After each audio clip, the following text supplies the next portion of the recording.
समंदर में शक्ति देखनी हो तो मार्कोस कमांडो, मौत को मात देने वाले कमांडो को देखिए। पलक झपकते ही पानी से कब कहां निकल ठोक देंगे, किसी को कुछ पता नहीं चलेगा।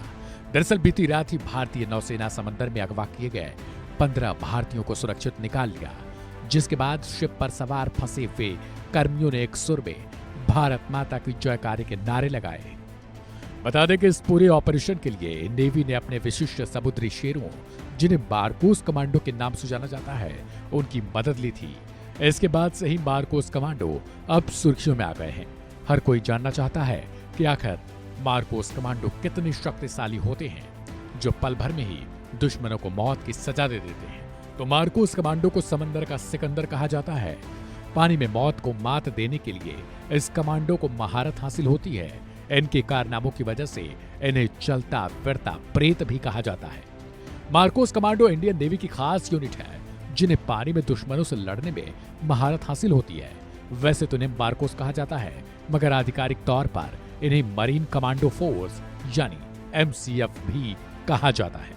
बता दें कि पानी में स्पेशल ऑपरेशंस के लिए ही इन्हें ट्रेंड किया जाता है। अरब सागर में सोमालिया के तट के पास हाईजैक हुए कार्गो जहाज MV लीला नॉरफॉक से 15 भारतीयों समेत सभी 21 क्रू मेंबर्स को सुरक्षित बाहर निकालने के लिए इन्हीं कमांडोज को भेजा गया था, जिसके बाद पूरे विश्व में अब मार्कोस कमांडो की चर्चा तेज है और लोग जानना चाहते हैं कि आखिर मार्कोस कमांडो कैसे होते हैं। इस जहाज को 5-6 हथियारबंद लोगों ने अपहरण करने की कोशिश की थी, जिसके बाद जहाज में फंसे कर्मियों ने इंडियन नेवी से संपर्क साधा था। हालांकि जैसे ही इस बात की भनक लगी, तुरंत नेवी की ओर से बिना देरी के ऑपरेशन के लिए मार्कोस कमांडो से लैस INS चेन्नई को रवाना कर दिया गया।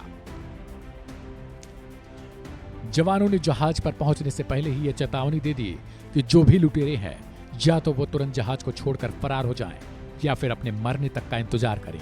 हालांकि नेवी की ये बयान सुनते ही लुटेरे जहाज को छोड़कर फौरन फरार हो चुके थे। इधर अदन की खाड़ी में हुए इस ऑपरेशन का वीडियो भी सामने आ गया, जिसमें भारतीय नौसेना के मरीन कमांडो मालवाहक जहाज पर ऑपरेशन के लिए घुसते हुए साफ नजर आ रहे हैं। दरअसल समुद्री सुरक्षा की निगरानी के लिए काम करने वाला एक संगठन, जिसका नाम UKMTO है, इसने सूचना दी थी भारतीय नौसेना को। सूचना में यह बताया गया था कि चालक दल की ओर से एक संदेश भेजा गया है, जिसमें बताया गया है कि जहाज पर 5 से 6 हथियारबंद लोग चढ़ चुके हैं। इसके बाद भारतीय नौसेना हरकत में आ गई। नौसेना ने INS चेन्नई को सोमालिया के करीब फंसे इस जहाज के पास भेज दिया। इस ऑपरेशन के लिए सबसे पहले भारतीय नौसेना की एक मैरीटाइम पेट्रोलिंग एयरक्राफ्ट P-81 को जहाज की तरफ रवाना किया गया और फिर मर्चेंट वेसल की सुरक्षा के लिए INS चेन्नई को रवाना किया गया। भारतीय नौसेना ने अपहरण करने वाले समुद्री डाकुओं को कड़ी चेतावनी दी थी। इसके बाद नौसेना कमांडो के पहुंचने से पहले ही सारे लुटेरे जहाज को छोड़कर फरार हो गए। भारतीय नौसेना के अधिकारी नौसेना मुख्यालय में फोर्स के MQ-9B प्रेडिटर ड्रोन द्वारा भेजी गई फीड का उपयोग करके लाइव ऑपरेशन देख रहे थे। समुद्री डकैती की घटना की सूचना मिलने के तुरंत बाद ही ड्रोन को जहाज पर नजर रखने और संबंधित अधिकारियों को रियल टाइम की जानकारी प्रदान करने का निर्देश जारी किया गया था। बहरहाल आपको कैसा लगता है मार्कोस कमांडो के बारे में जानकर, ये कमेंट कर अपनी राय जरूर बताएं और सब्सक्राइब करें वन इंडिया हिंदी।